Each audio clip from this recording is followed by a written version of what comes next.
Alô, amigos do Estação Mulher. Eu sou Heloísa e estou aqui com o programa do Grupo Mulher Brasileira, hoje, Estação Mulher, para vocês, com informação, com entrevistas. E a gente vai estar aqui até meio-dia e eu conto com vocês para estar conosco. Então, hoje nós vamos falar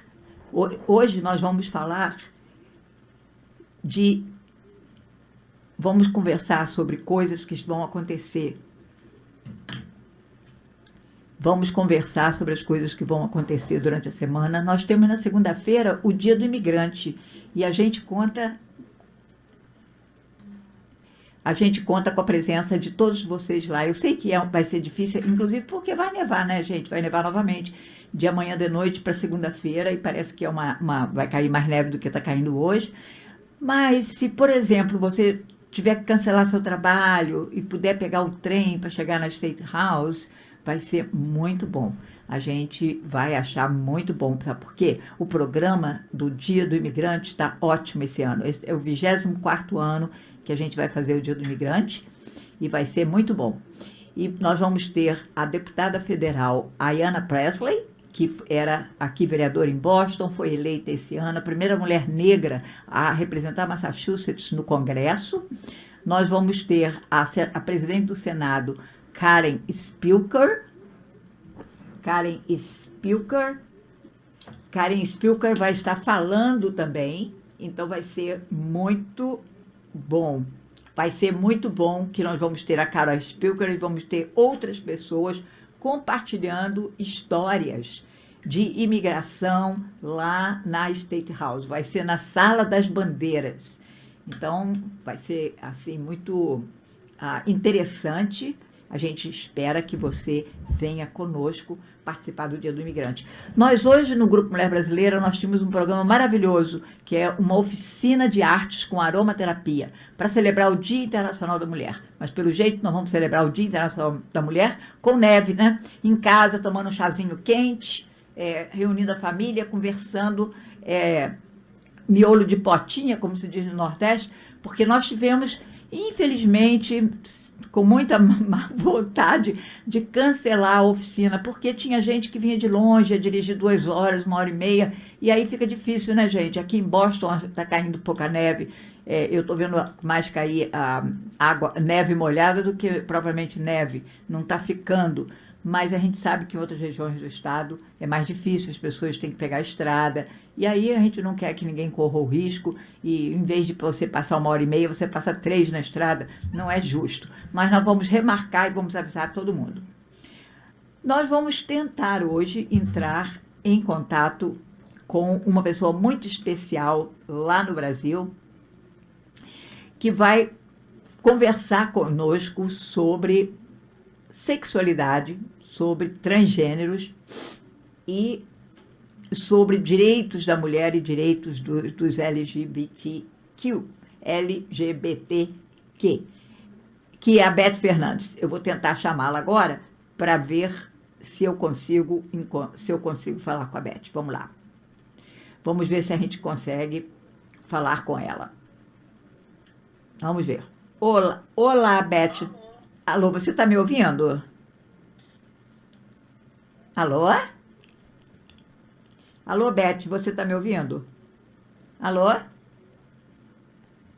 Alô? Alô? Beth, você está me ouvindo? Alô? Você está me ouvindo? Alô?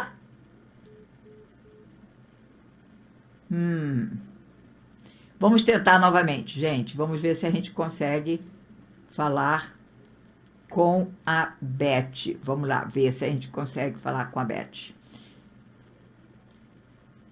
Vamos tentar novamente. Alô? Vamos... enquanto eu estou tentando aqui, para ver se a ligação vai, porque parece...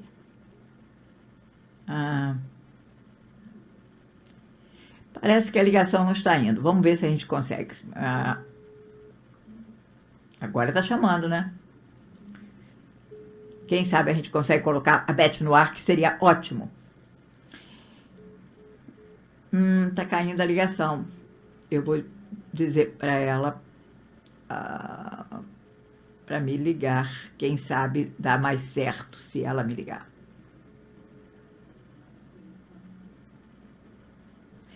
Vamos ver se a gente consegue. Agora parece que tá funcionando melhor, né? Bom, vamos continuar tentando. Vamos ver se a gente consegue falar com a Beth lá no Brasil. E se a gente não conseguir, vamos falando das coisas que estão acontecendo por aqui. Como eu estava dizendo para vocês, a gente tem o Dia do Imigrante na segunda-feira e a gente tem uma série de acontecimentos. A gente tem uma série de acontecimentos nessa semana que é para lembrar, nessa semana e na próxima, que é para lembrar o assassinato, um ano do assassinato da Marielle Franco no Brasil. Lembra? Pois é. A Marielle foi assassinada no dia 14 de março do ano passado, né? E esse ano estamos fazendo uma...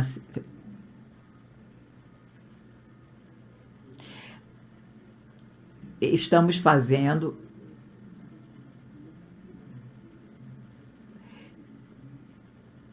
eu estou demorando para falar com vocês, porque eu estou falando com a Beth aqui, porque ela está pedindo para ligar na casa dela, mas eu não posso ligar na casa dela. Então, eu estou dizendo para ela que eu tenho que fazer entrevista pelo WhatsApp. Não tem como eu fazer de outra forma. De qualquer maneira, nós vamos conversar. Vamos ver o que a gente consegue fazer. Bom, então, gente, vocês se lembram, a Marielle era vereadora no Rio de Janeiro, foi assassinada no dia 14 de março. Até agora tem pouquíssima apuração, né? Tem pouquíssima apuração do que aconteceu com ela. Então,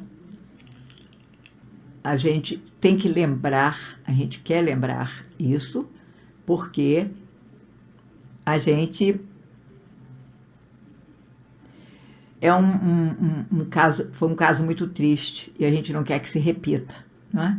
Infelizmente, a situação no Brasil, a gente sabe que é uma situação que tem caminhado para mais violência, e a gente tem que pensar como que a gente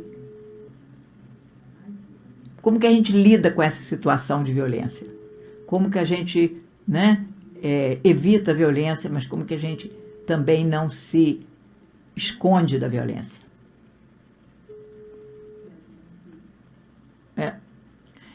Eu estou tentando chamar a Beth, mas não estou conseguindo. Bom, se a gente não conseguir, a gente vai... não tá funcionando. Bom, o que a gente vai fazer? Vamos continuar a nossa conversa. Eu vou falar para vocês o que vai acontecer com relação... Por exemplo, na segunda-feira, esta segunda, dia 4, 6 horas da tarde, vai passar um documentário sobre a Marielle na Universidade Tufts.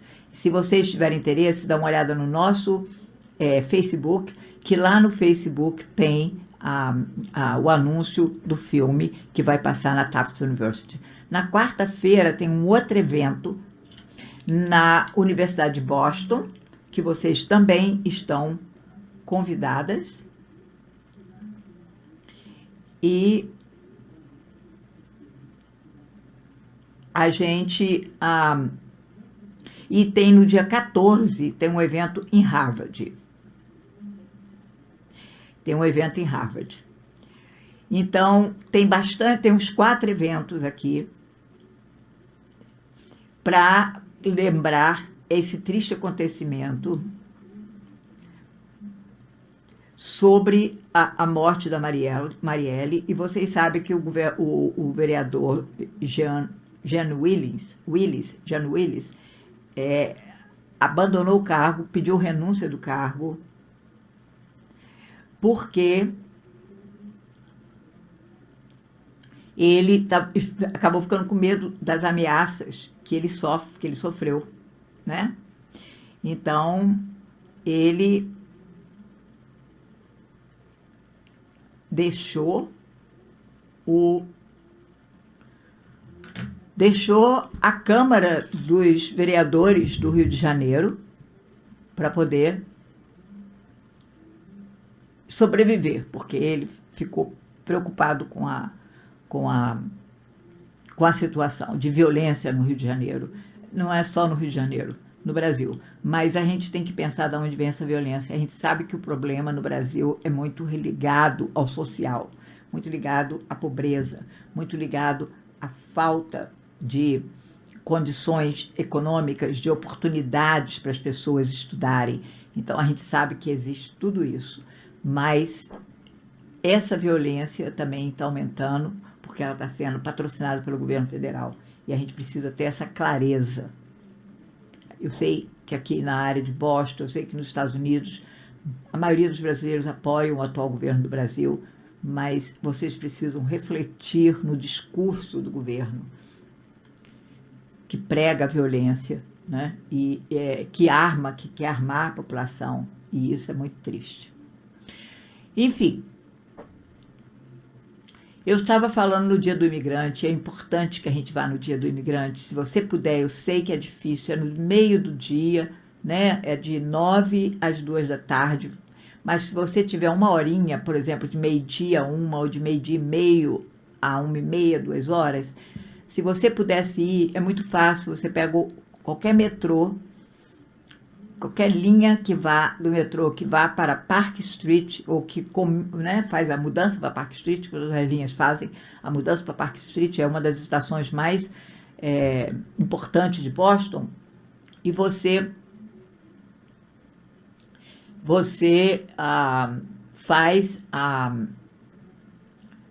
desce em Park Street, e a State House está bem ali, a sede do governo. Você olha para frente, você vai ver aquela casa enorme no alto, e tem uma abóbada dourada. É lá que nós vamos estar na segunda-feira. E é importante que você vá, por quê? Porque além do programa ser bastante interessante, e você vai ouvir depoimentos de pessoas como a Ayanna Prestes, como a senadora Karen Spilka. A Spilka é importante para a gente porque ela representa Framingham, que tem essa comunidade grande brasileira, né? Então nós precisamos ter um relacionamento com ela. Ela ocupa um cargo muito importante de senadora. Então eu queria a gente vai visitar deputados e senadores estaduais. Então seria muito bom que a gente tivesse brasileiros e brasileiras que precisam de uma carteira de motorista, que tem medo de sair na rua porque tem medo que a polícia pare e vai entregá-los para a imigração. E é isso que a gente vai fazer na segunda-feira. A gente vai sentar com 3 ou 4 deputados, ou os assessores dos deputados e dos senadores, e vai conversar com eles sobre esses projetos que nós defendemos, que é o projeto para dar carteira de motorista, é o projeto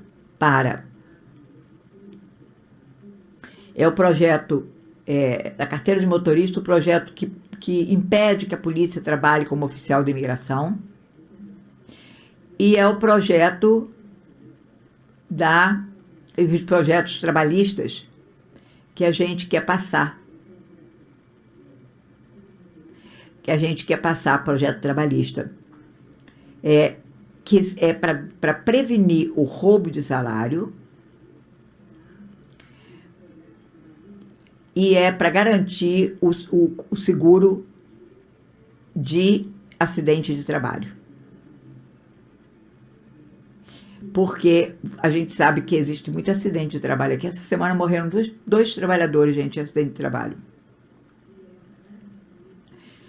Isso é muito, muito triste, né? O trabalhador trabalhando e ele sofreu, caiu um pedaço caiu um pedaço da obra em cima de 3 trabalhadores, um morreu na hora.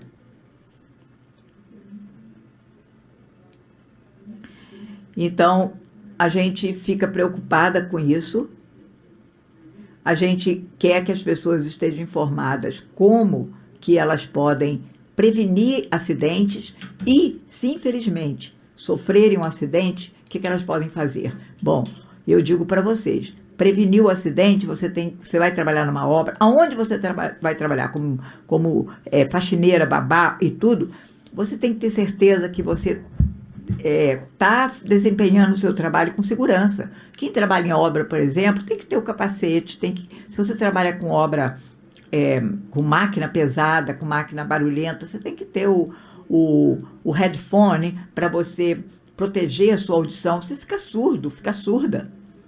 Se você vai trabalhar, você tem que subir uma escada, você tem que ter os cabos que seguram você, porque se acontecer da escada quebrar, a escada cair, se acontecer de você tropeçar, escorregar num degrau da escada, né, você está seguro, você tem uma proteção. Infelizmente, muitos patrões não dão essas proteções para os trabalhadores. E, infelizmente, muitos trabalhadores não pedem por essas proteções, porque eles não sabem o que fazer, não sabem o que pode pedir, às vezes tem medo de pedir e acontecer de ser demitido, tem medo de perder o trabalho, tem medo de desagradar o patrão. Gente, mas é a lei. E o que adianta você ficar com medo e não falar com o seu patrão, não perguntar pelas proteções, não pedir um treinamento? Você tem que ser treinado, dependendo do trabalho que você vai fazer, você tem que ser treinado. Vai mexer com uma máquina, você tem que saber o que você pode fazer, o que você não pode fazer com aquela máquina. Então, se você não exerce os seus direitos, não se protege, o que acontece? Você sofre um acidente, o que acontece? A gente sabe, eu tenho certeza que quem está me escutando, ou já passou por isso, ou sabe de alguém que já passou por isso.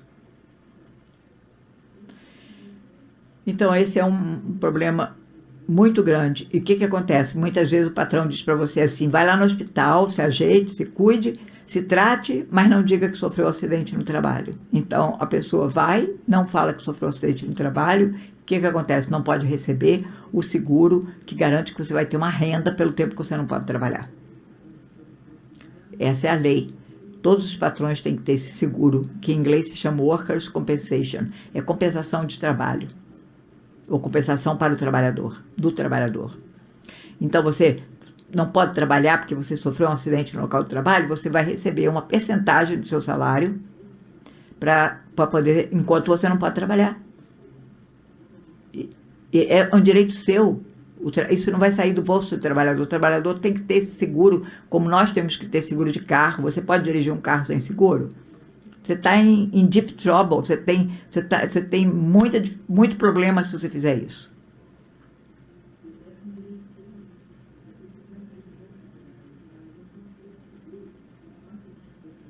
Então, o que eu estou falando para você é que você precisa se proteger e você não precisa ter medo.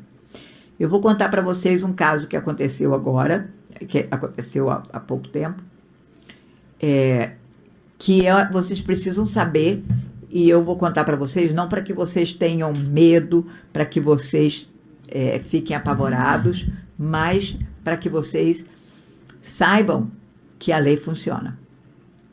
O caso aconteceu com um trabalhador de Honduras. Ele sofreu um acidente sério no trabalho, quebrou as pernas.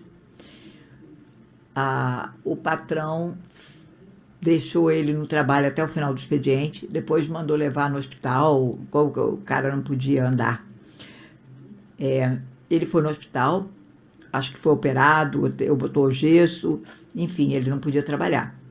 O patrão não quis que ele falasse que tinha sofrido um acidente de trabalho, não pagou a ele os últimos dias, não deu nenhuma assistência. Bom, ele procurou uma organização do Metro-Oeste, o Centro de Trabalhadores do Metro-Oeste, né?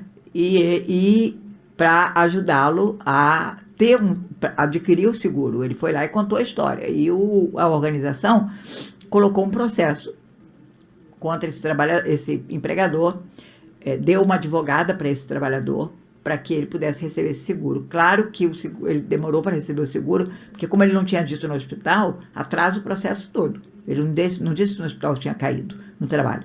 Bom, o que aconteceu? Aconteceu que o patrão, quando soube que ele tinha feito isso, o patrão ameaçou ele e entregou ele para a imigração, chamou a imigração. E o patrão fez pior ainda. Ele atraiu esse trabalhador para a firma onde o trabalhador foi pego pela imigração. Então, o empregador ligou para ele e disse, vem cá que eu vou lhe dar $500 para ajudar você. E ele foi, e o patrão deu $500 cash para ele com as muletas, sem poder andar, só com a muleta, com um filhinho de 2 anos no carro, foi lá, pegou os $500, quando se dirigiu para o carro, a imigração pegou. Quer dizer, isso, gente, é ilegal. Esse patrão cometeu 2 crimes. Primeiro, ele não tinha o seguro. Segundo, ele retaliou. Ele se vingou do trabalhador, coisa que é crime. É ilegal. A lei não permite que você se vingue de uma pessoa, que você retalie, que você faça retaliação. Então, o que está acontecendo agora? O Departamento de Trabalho dos Estados Unidos está processando esse patrão. Então, esse patrão, vocês podem esperar, ele vai ter muito problema. Ele vai ter muito problema, gente. Porque ele cometeu 2 crimes. Então, o que eu estou contando essa história para vocês entenderem que a lei, pelo menos aqui em Massachusetts, funciona, tá? O pobre do trabalhador, esse trabalhador foi preso pela imigração, ficou na imigração, acho que alguns dias, eu não me lembro exatamente quantos, foi solto, está solto, e está recebendo o seguro dele, e o patrão dele vai ser processado, está sendo processado, e vai ter uma penalidade grande, pode esperar.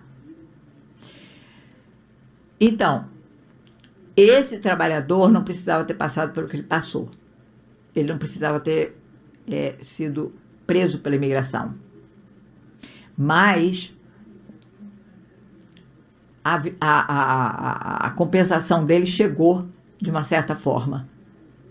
Porque ele foi solto, ele saiu da imigração e ele está com processo. E o Departamento de Estado de Trabalho, o Departamento de Trabalho do país, dos Estados Unidos, está processando esse trabalhador. Não é nem esse empregador. Não é o trabalhador que está processando, é o Departamento de Estado, o departamento, como se fosse o Ministério do Trabalho no Brasil, é o equivalente ao Ministério do Trabalho aqui, que está processando. Então, vocês que trabalham duro para ganhar seu dinheiro, para sustentar a família, trabalham duro com o clima que está aí fora, tão frio, tão difícil. Vocês que estão passando por isso, vocês precisam conhecer melhor a lei, precisam não ter medo de denunciar patrão mau, patrão ruim, patrão desonesto, patrão sem caráter, que tem coragem de fazer isso com um trabalhador. E nós sabemos que é muito comum também quem faz limpeza acontecer isso, a pessoa se machuca no trabalho, quando ela é helper para alguém, a patroa não deixa ela sair, não deixa ela se cuidar, diz que ela tem que ir para casa, tem que terminar o trabalho, o dia de trabalho. Então, isso, gente, é muito ruim. Isso é muito ruim. Eu acho que a gente tem que prevenir, é melhor prevenir do que remediar, né? A gente precisa se prevenir a gente precisa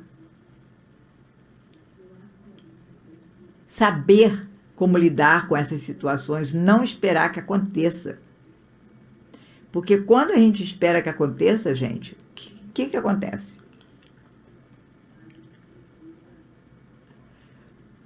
Às vezes a gente se vê numa situação como a desse trabalhador, coitado.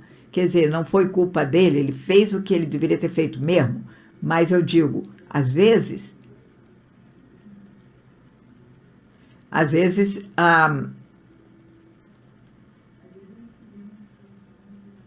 porque às vezes a gente se vê numa situação difícil porque a gente está desinformado.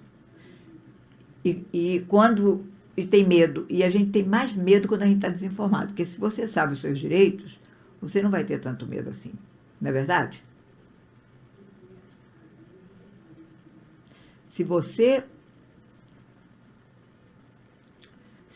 sabe o que você tem direito, se você sabe que a lei lhe protege aqui, independente do seu status imigratório, você não vai ter tanto medo assim. Porque quem tem informação, quem tem a educação, sabe se proteger.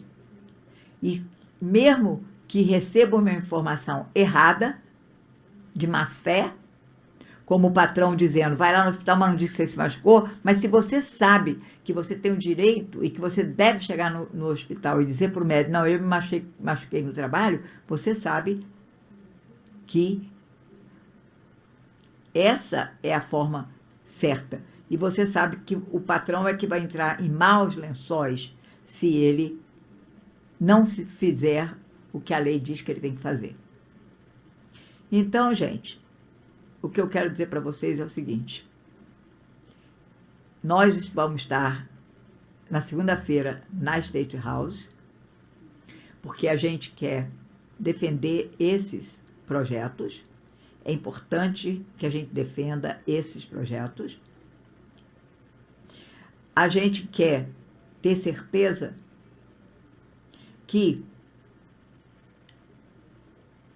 a lei que está em vigor,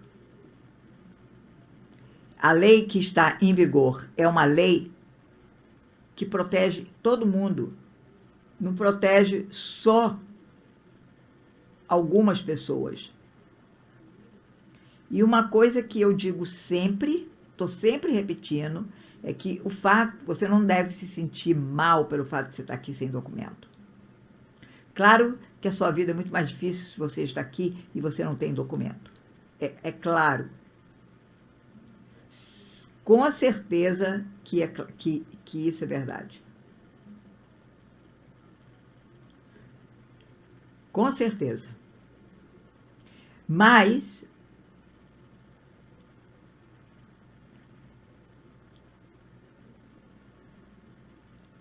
se você sabe que não é crime você estar aqui sem documento, por que você veio para cá, na situação que você veio? Porque você achou que daria uma vida melhor para as pessoas, não é verdade? Você sabe que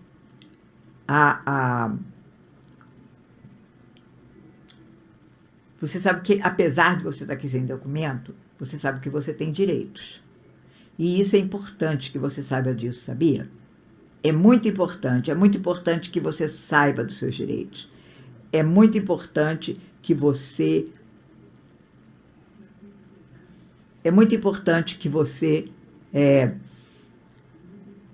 lute pelos seus direitos. Porque só você pode lutar pelos seus direitos.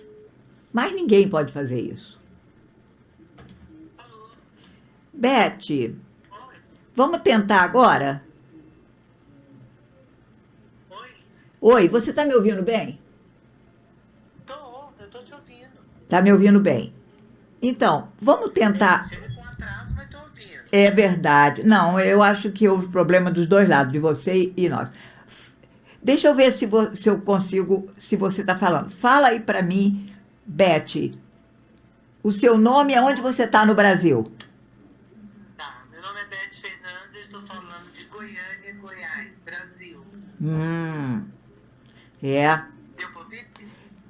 Deu para ouvir, mas eu acho que você... Deixa eu ver aqui. Eu acho que você fala novamente. Meu nome é Beth Fernandes, estou falando de Goiânia, Goiás, Brasil. Você não está no ar. Eu não sei por quê. Eu não tô... ok. Vamos ver. Agora, fala aí. Beth, fala. Meu nome é Beth Fernandes. Agora sim. Eu estou falando de Goiânia, Goiás, Brasil. Obrigada. Agora você está no ar. Que maravilha falar com você. Eu acho que ele estava desligado, era aí, porque eu estou tentando... Não, eu acho que houve um problema na conexão da internet aqui, com certeza. Beth, estou tão feliz de falar com você. A gente tem cerca de 23 minutos e eu quero aproveitar muito, Beth. Vamos sim. Então, eu quero que... A Beth está lá em Goiás. Beth, quem é você? O que você faz em Goiás? Eu sou psicóloga, sou mestre em saúde mental e especialista na educação e clínica. Mas eu gosto de falar também do meu lugar como mulher transexual cirurgiada e do movimento social. Exatamente. Eu hoje estou na presidência do Conselho Municipal da Mulher, estou no Conselho da Mulher. A gente está na volta da articulação do Conselho LGBT, na qual estou na presidência, né? E falo do movimento social no sentido de pensar o movimento social como políticas públicas. Exatamente. Beth, como foi isso na sua vida, entendeu? Quando você decidiu fazer a operação, isso foi uma mudança, uma decisão assim, clara para você, ou foi uma decisão difícil? E como que você acha que outras pessoas, na mesma situação sua, que são transgênero, como é que elas lidam com isso? E como é que você se sente hoje em relação à sociedade onde você vive? Assim, a princípio, não foi uma questão de falar assim, eu sabia que era mulher. Não era. A princípio eu sentia a minha feminidade, falava do lugar como mulher, mas sentia que tinha algo errado. No sentido de pensar que esse lugar com o corpo era diferenciado do meu lugar, do que eu sentia que era a minha identidade de gênero. Quando que isso aconteceu na sua vida, essa percepção? Bem jovem. Eu tinha por volta de uma idade dos meus 9, 8 anos, e aí dentro de uma brincadeira escolar num grupo, as crianças levantavam e falavam o que queria ser quando crescer. Aí levantou um colega, falou que queria ser professor, etc, etc, e eu levantei e falei que queria ser mulher. E eu senti que foi um choque para a turma, para a professora, um conflito familiar, uma série de problemas. Então eu sentia que ali expressar o meu sentimento e falar de mim era um problema sério, né? E a sociedade não ia entender muito bem. Aí tive um período de enclausuramento, que eu falo que era ficar calada e não comentar nada da minha vida com ninguém. Não gostava de dizer nada com as pessoas. E você agia como homem nessa época? Não. Era como vista como uma figura em relação de transforme. Então era chamada. Eu posso falar rasgado? Pode falar. Era vista como um gay afeminado, que tinha cabelo comprido, usava lente azul, tinha unhas compridas, passava batom, o que hoje, talvez, algumas outras teorias poderiam trazer essa discussão nas outras relações de gênero, como se fosse queer, fluida, não. Mas eu me sentia como mulher, mas tinha todo um processo de construção e também de negociação com a sociedade, né? Porque eu queria estudar, e eu sabia que se eu me declarasse como hoje as minhas amigas trans declaram, não, quero ser chamada pelo nome social, eu quero entrar assim. Na minha época, eu estou falando na minha época, é porque eu tenho mais de 50 anos. Então, naquela época, não tinha nada de nome social, não tinha políticas públicas, as pessoas não sabiam nem o que era transexual. Eu sou anterior à publicidade da Roberta Close, né, que ela veio à mídia falar do que era ser uma mulher transexual. E eu queria estudar, eu queria estar formada em psicologia, eu queria estar trabalhando na área, bem porque o mundo da prostituição não me atraía. porque eu acho que estar no mundo da prostituição, você também tem que ter vocação. E isso não me atraía. Eu queria estar fazendo outras coisas, né? E para isso eu tive que negociar, prender o cabelo, usar jaleco para tampar os peitos, mas eu tinha todo o meu processo de transformação. Então, a discussão, né, ela parte pelo princípio de que eu já existia, só que tive que negociar, falar sobre isso. E eu acho que em negociar e aparecer em público, o movimento AIDS teve uma participação muito grande no Brasil em relação a isso, quanto à minha pessoa. Porque eu venho da época onde as pessoas, Cazuza, Lauro Corona e outras pessoas públicas morreram com vírus HIV. E eu vi a tristeza, eu vi todo o estereótipo, eu vi o preconceito, e ali fez com que eu assumisse também uma identidade da Beth, né? Porque até então meu nome não era Beth, e aí eu não tinha o meu nome social. Eu não era chamada, tinha apelido, né?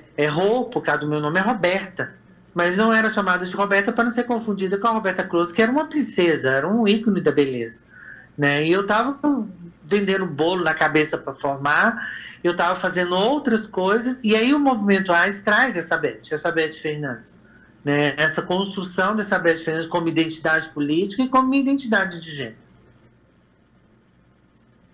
Beth, e hoje, eu imagino que isso tenha sido um sofrimento grande para você, esse isolamento, esse silêncio, você ter que se negar como pessoa, como quem você sentia que era. Né? Na verdade, não era nem negar, desculpe interromper, perdão. Não, pode interromper. Era negociar. Sim, negociar. Negociar, então, eu tinha exatamente. Que negociar. Então, assim, aqui você não pode ter unha comprida, eu tinha que cortar. Aqui você não pode ter cabelo solto, você tem que prender. Sabe? Eu tinha que. Essa camiseta você não pode usar, você tem que usar o jaleco fechado. Porque eu praticamente trabalhava na área das ciências médicas, junto com profissionais da medicina, que também carregava todo esse endosso da relação do preconceito. Né? E aí eu tive que negociar isso como psicóloga, como que eu queria formar. Tanto que hoje você pega todos os meus artigos publicados, tanto na área da psicologia, enfrentamento ao tráfico de pessoa, a discussão do movimento LGBT, é Beth Fernandes, porque vem daquela época. Uhum. Né? Vem daquela história minha, vem da minha construção. Então, sofrimento, a palavra que você deu, é exatamente um sofrimento. Porque imagina você ter que fazer uma negociação de negação. Porque era uma negociar na negação. Então eu não podia falar quem eu era, eu não podia dizer. E isso é incômodo, principalmente para quem quer ser um ativista político e ficar muda. Né? Como é que você fica muda? Claro, né? mas... Você não pode falar quem você é, você não pode se apresentar. Então, assim, quando começou um estereótipo muito forte em relação... E meus amigos todos, a maioria vieram a ser portador do vírus e muitos vieram morrer. Muitos. No grupo da universidade tinha outros grupos que trabalhavam teatro. Se sobrou um, é muito. Então, todos vieram morrer e se findar com a história do vírus da AIDS. E um preconceito enorme. E ali, eu acho que isso foi na década de 80. Isso na década de 80, assim, eu vou contando as décadas, porque aí vocês adivinham a minha idade. Vocês pensam, porque eu já falei que eu tenho mais de 50. E aí, na década de 80, aí sim, teve a história da gente brigar mesmo, sabe? Falar dessa história da AIDS e discutir. Eu falei desse lugar de ser uma pessoa trans. Mas, né? Alô? Alô? Alô? Travesti. Falava... Oi, tô ouvindo. Vocês estão me ouvindo? Estou ouvindo. Alô? Oi, tô ouvindo. Tá me ouvindo? Beth? Então, Alô? Você tá me ouvindo? Tá. eu tô ouvindo. Pode ir, pode falar. E aí naquela época, a história a gente era chamado de travesti. E a transformista. Tanto que eu entrava em boate gay na época, pela porta do fundo, e a gente trabalhava com teatro, dançava cancando nos palcos, aquela coisa toda. Daí, então, a palavra travesti toma força como uma relação da prostituição, a travesti na rua, né, a prostituição. Saiu desse lugar da arte e foi para o lugar da prostituição. E aí a gente... e eu não falava desse lugar da travestilidade, porque eu não me sentia como travesti. Eu falava como uma transexual. E aí eu fui visto dentro do lugar da doença. Porque aí eu era chamada assim, é aquela... Não, é aquele viado, aquele gay que vai cortar e vai virar mulher. Então, é a doida. Aí, coloca o estereótipo que eu seja uma doente. Você está entendendo? Aí vem marcadores. Claro. A sociedade traz marcadores para a gente. Se até então colocava eu dentro do movimento gay, com a luta da questão da AIDS, que era uma peste gay, depois coloca como a gay que quer retirar o órgão genital, sabe? Então vão colocando marcadores. Até que aparece a discussão da transexualidade, que depois da junção veio falar de transgêneros, e aí eu tenho outra discussão, o que é a palavra transgênero para mim, né, que traz alguns outros incômodos. Eu queria que você explicasse esse vocabulário para quem está ouvindo o programa e que não entende muito, conhece gay e lésbica, mas não entende os outros termos. Os outros termos. Exato, eu queria que você explicasse isso, e eu queria que você também falasse, hoje, qual é a situação dos LGBTQ? Qual é a situação? Está melhor, está pior? O que é preciso as pessoas saberem? O que é preciso mudar na sociedade para que essas pessoas realmente se sintam inseridas na sociedade iguais a qualquer outra? Olha, vamos pensar comigo. Eu vou começar de trás para frente. Quando a gente está discutindo sobre pacto de migração, não ter migração, quando a gente discute as relações, a população de travestis sexuais no país é uma população que flutua, ela é fluente, ela sai do seu território, seja da sua comunidade familiar, de onde ela vive, e muitas vezes ela vai se transformar em outro lugar. Aí você fala transformação como se fosse um boneco transforme, não é isso. A solidificação da sua identidade de gênero, muitas vezes a gente começa a contabilizar que mais de 50% não faz dentro do seio familiar. Eu fiz a minha transformação no seio familiar, dentro da minha comunidade, dentro da minha relação familiar. Muitas das travestistas sexuais não fazem isso. Elas saem daí. E quando a gente pensa nessas relações do pacto, das relações da migração no país, e as trans saem de um país do outro, e esse país é um país que mais mata a população travestistas sexuais no mundo, por porcentagem. E aí você fica pensando qual é o equipamento que nós temos de segurança para essa população. Tá, aí a gente vai começar a pontuar. Se a gente sabe o que é gay, naquela época a gente identificava gay, aquela pessoa, né, homossexual que tem interesse pelo outro do mesmo sexo. A lésbica do mesmo contingente, colocando dentro da sua relação feminina. Ser mulher, aí esse empoderamento da palavra lésbica também vem aí no sentido de ser mulher. Porque muitos países ainda falam, aquela mulher é gay.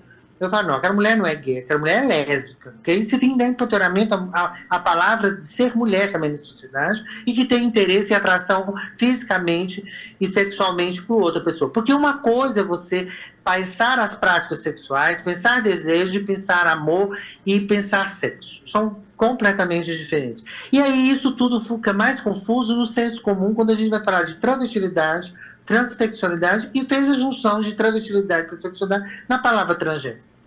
Porque em outros países hoje a gente discute assim, você é transgênero, né? Eu tenho medo como psicólogo da minha formação, porque aparecem alguns profissionais fazendo cura gay. Estão me ouvindo?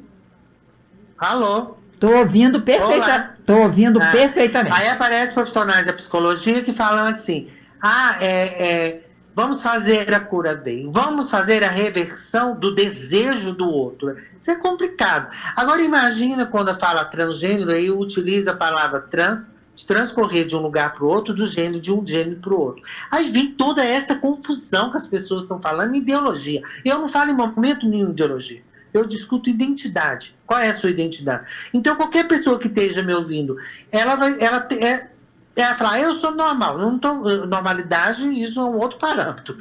Você tem que discutir. Mas eu sou hétero. Tá, mas você tem a sua identidade de gênero como? Sendo hétero. Porque ela tem a sua identidade de gênero. Eu me identifico com meu órgão sexual masculino e sendo da masculinidade sendo do gênero masculino. E isso pode ter um contrassenso nas travestis e nas transexuais, que não são idênticos, que é chamado por alguns autores que é essa disforia, que não completam, que a gente veio discutir hoje, o que a gente vem discutindo no Código de Doenças e Patologias, o CID-11, que é retirar dos transtornos mentais e colocar na disforia como há uma discordância dessa identidade de gênero e a sua genital. Em suma, porque isso eu poderia ficar horas falando com o público, em suma, se a gente pensar esse ser, né, pensando num bonequinho, esse ser que tem uma identidade de gênero feminina e nasceu com órgão sexual masculino. Isso é a discordância entre essas pessoas.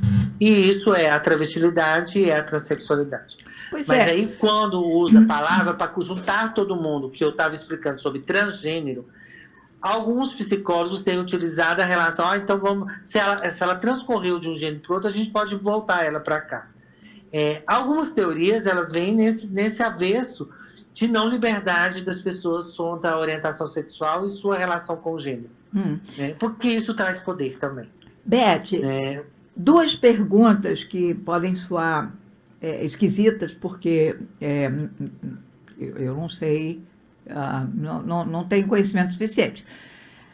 Mas eu acredito, até já ouvi isso, de que todos nós, todos os seres humanos, eles são masculino ou feminino, masculino e feminino. E que alguém desenvolve mais o feminino, alguém desenvolve mais o masculino, que são conhecidos como os héteros. Né? E tem outros... Aí hétero é orientação sexual. Orientação sexual. Ser hétero, ser bi, ser homo é orientação sexual. Sim, mas... Isso é uma orientação sexual. Eu, por exemplo, sou uma mulher transcirurgiada e sou hétero. Mas eu tenho amigas minhas, são mulheres transcirurgiadas que são lésbicas. A orientação sexual dela... E aí a gente tem que discutir isso, porque tirar da questão da normalidade, porque fica parecendo uma evolução darwiniana que eu fiz, né? Claro. Então eu nasci um menino, aí um menino gay, aí um menino gay afeminado, aí uma travesti não, porque na minha época chamava de traveco, na rua jogava pedra na gente. Sim. Uma travesti, aí eu operei, então eu sou uma transexual, que na época me xingava, era um viado que arrancou, né? Uhum. E aí, uma transexual, mudei meu nome agora, então eu sou normal, posso ir pro céu, né? Vou morrer e vou pro céu.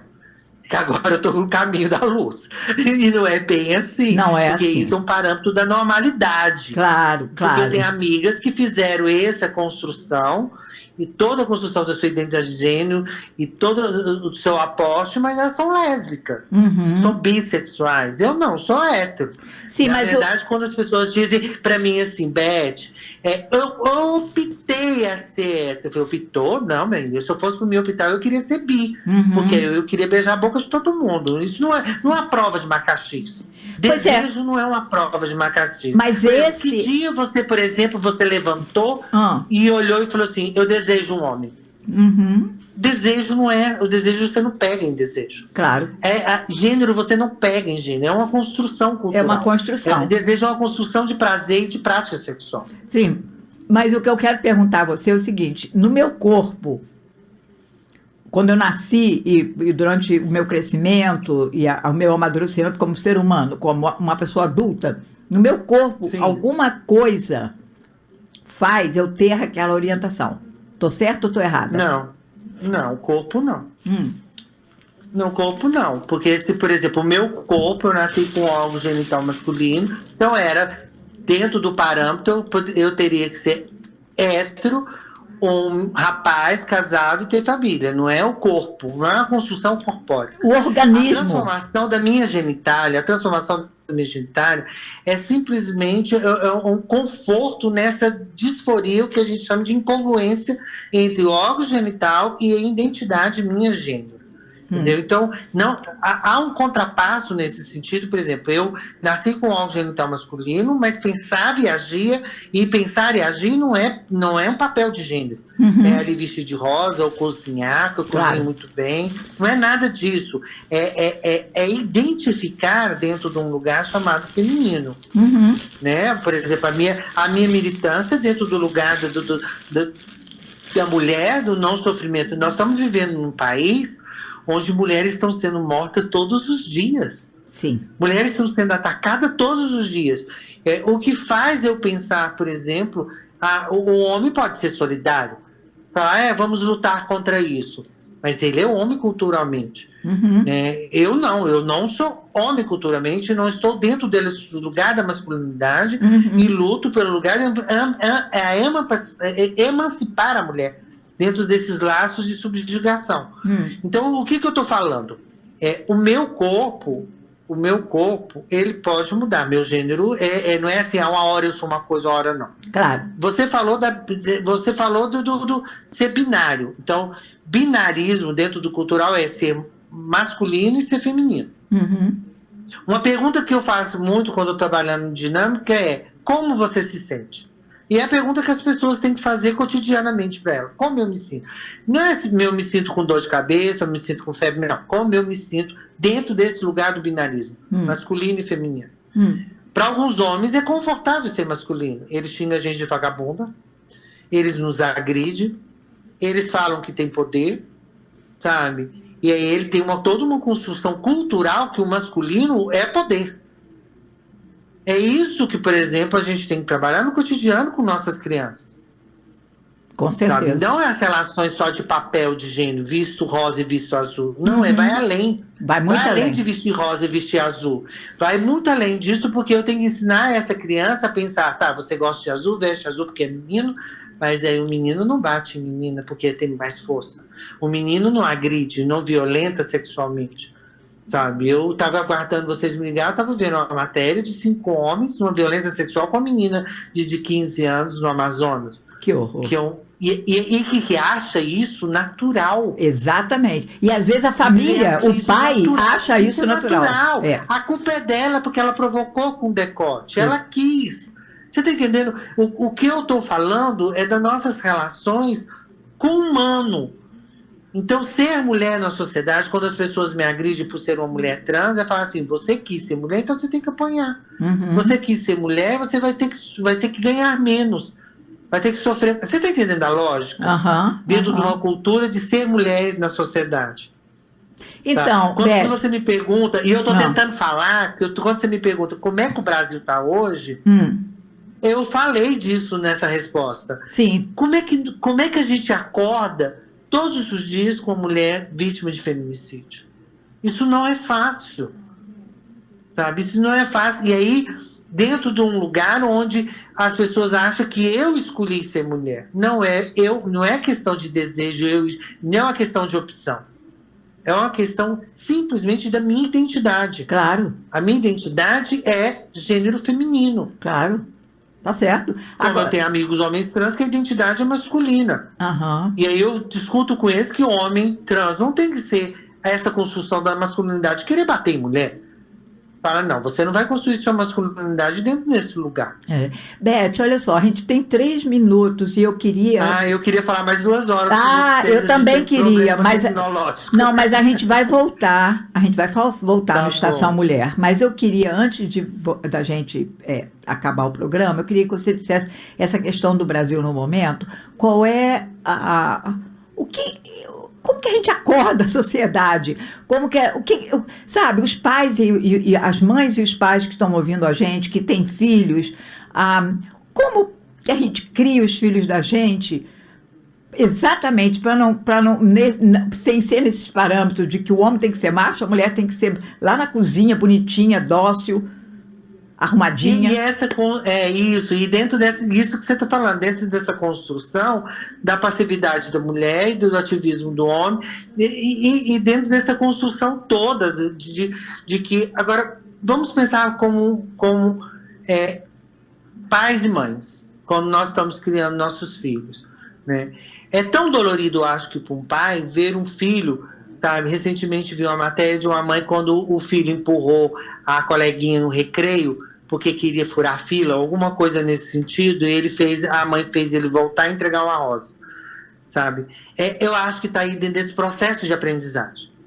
Porque a cultura ensina uma coisa pra gente que então eu tenho que sentar de perna fechada, por exemplo, eu tenho uma vozerona, sabe? E as pessoas falam, ai, você é tão feminina, loira, bonita, com corpão, por que você não fala fino? Eu falo, mas eu não tô com vontade de falar fino. E por que você Como tem que se é falar construção fino? minha. Por que mulher tem que falar fino? Isso, porque essa voz é de masculino, não é do feminino. Mas quem determinou isso? É isso que a gente tem que pensar. E aí a gente tem que pensar nessa construção de aprendizagem social também. Uhum. Porque essa criança não vai viver dentro de um quarto ou dentro de uma casa pro resto da vida. Ela vai conviver em sociedade, ela vai ter que viver com... Alô? Alô? Perdemos a Beth, vamos ver se ela volta para se despedir. Alô? Beth, a gente perdeu você, vamos ver se você volta. Porque a gente tem 3 minutinhos, Estação Mulher, e se você sintonizou Estação Mulher há pouco tempo, nós estamos falando com a Beth Fernandes, lá em Goiás, e estamos falando sobre identidades, né? Identidade do homem, identidade da mulher, transgênero, e estamos discutindo essa questão da identidade